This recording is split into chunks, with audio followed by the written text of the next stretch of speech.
Le patrimoine, les métiers d'art, faire découvrir leurs richesses au plus grand nombre, voici tout l'ADN des rencontres du patrimoine et de la création. Initiée il y a une quinzaine d'années en pays mareuillais, cette manifestation qui a lieu chaque année en septembre a su évoluer au fil du temps dans les jardins de Chaligny à Sainte-Pexine.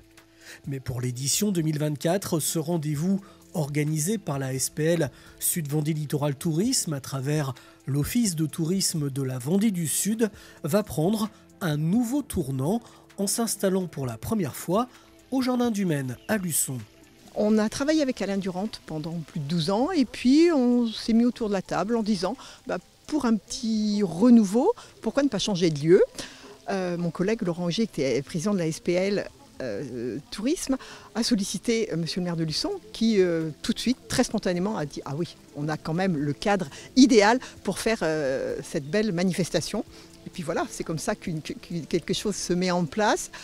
Donc on travaille maintenant depuis un an pour accueillir dans d'excellentes conditions tous ces professionnels, tous ces artisans, tous ces métiers d'art dans cet écrin de verdure qu'est le Jardin du Maine.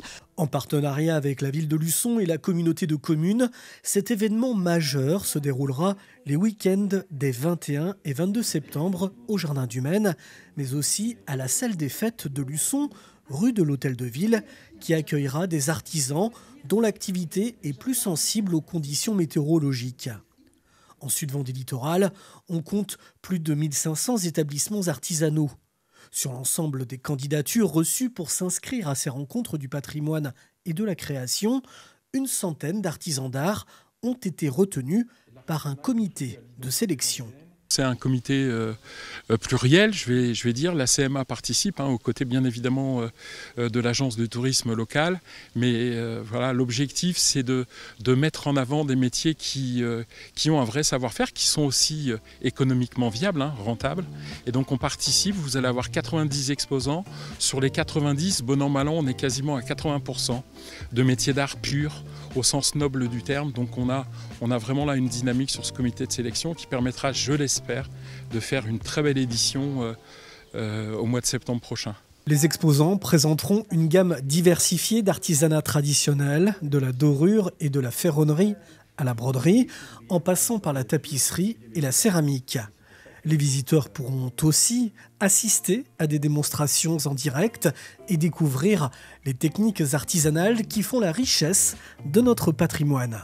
Un événement incontournable pour ces professionnels qui leur permet de toucher une nouvelle clientèle. Oui, ce sont des métiers très très particuliers, peu exposés, peu présentés au grand public, donc c'est l'intérêt pour eux de le faire découvrir. Et en effet, ils nous disent eux-mêmes, ça leur permet d'avoir un carnet de commandes qui s'enrichit grâce à ce week-end intense avec un public très très très très varié, donc un enjeu très fort. Ils l'ont exprimé l'année dernière puisque nous n'avons pas pu faire la manifestation.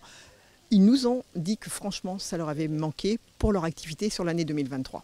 Durant ces 2 journées, un concert féerique sera donné sur le grand bassin et des spectacles de bulles géantes et poétiques émerveilleront petits et grands lors de ce week-end magique sur lequel nous reviendrons prochainement en détail.